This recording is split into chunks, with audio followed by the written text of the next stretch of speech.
សមាគមសម្ព័ន្ធយុវជនដើម្បីសន្តិភាពចោះសួរសុខទុក្ខនិងនាំយកគ្រឿងឧបភោគបរិភោគព្រមទាំងថវិកាមួយចំនួនប្រគល់ជូនកងទ័ពជួរមុខចំនួន2គោលដៅទី1នៅប៉ុស្តិ៍នគរបាលការពារព្រំដែនគោកជប់កគីនិងទី2ប្រាសាទតាក្របី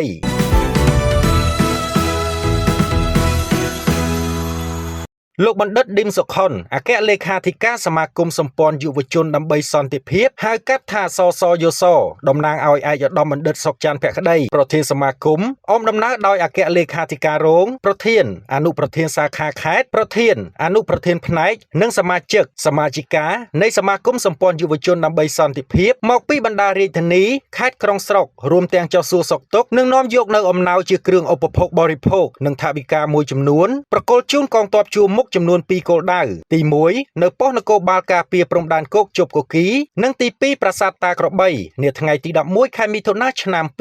2025ក្នុងនោះដែរក៏មានការអញ្ជើញចូលរួមពីប្រធានមន្ទីរព័ត៌មានខេត្តឧត្តរមានជ័យរួមទាំងក្រុមការងារផងដែរនេះឱកាសនោះលោកបណ្ឌិតឌីមសុខុនអគ្គលេខាធិការសមាគមបានមានប្រសាសន៍ផ្ដាំផ្ញើសាកសួរសុខទុក្ខពីសំណាក់ឯកឧត្តមបណ្ឌិតសុកច័ន្ទភក្តីប្រធានសមាគមសម្ព័ន្ធយុវជនដើម្បីសន្តិភាពហៅកាត់ថាសសយសចំពោះវីរភាពអង្អាចក្លាហានរបស់កងទ័ពជួរមុខក្នុងភូមិសាស្ត្រខេត្តឧត្តរមានជ័យដែលស្ថិតនៅជួរមុខការពារបូរណភាពទឹកដីប្រឆាំងការឈ្លានពានអំណោយដែលប្រគល់ជូននាពេលនេះមានតិចតួចមិនគ្រប់តាមតម្រូវការក៏ពិតមែនតែជាទឹកចិត្តចូលរួមដើម្បីផ្ដល់នូវកម្លាំងចិត្តដល់កងទ័ពដ៏អង្អាចរបស់យើងដើម្បីផ្សារភ្ជាប់សមរភូមិមុខនិងសមរភូមិក្រោយជាមួយគ្នានេះដែរកងទ័ពដែលកំពុងឈរជើងនៅជួរមុខបានថ្លែងនៅអំណរគុណយ៉ាងជ្រាលជ្រៅជូនចំពោះឯកឧត្តមបណ្ឌិតប្រធានសមាគមនិងសហការីទាំងអស់មកពីរាជធានីខេត្តក្រុងស្រុកដែលជានិច្ចកាលតែងតែគាំទ្រនិងលើកទឹកចិត្តដល់កងទ័ពជួរមុខដែលកំពុងឈរជើងការពារបូរណភាពទឹកដីមិនអនុញ្ញាតឲ្យកងទ័ពឈ្លានពានមករំលោភលើបូរណភាពទឹកដីយើងឡើយ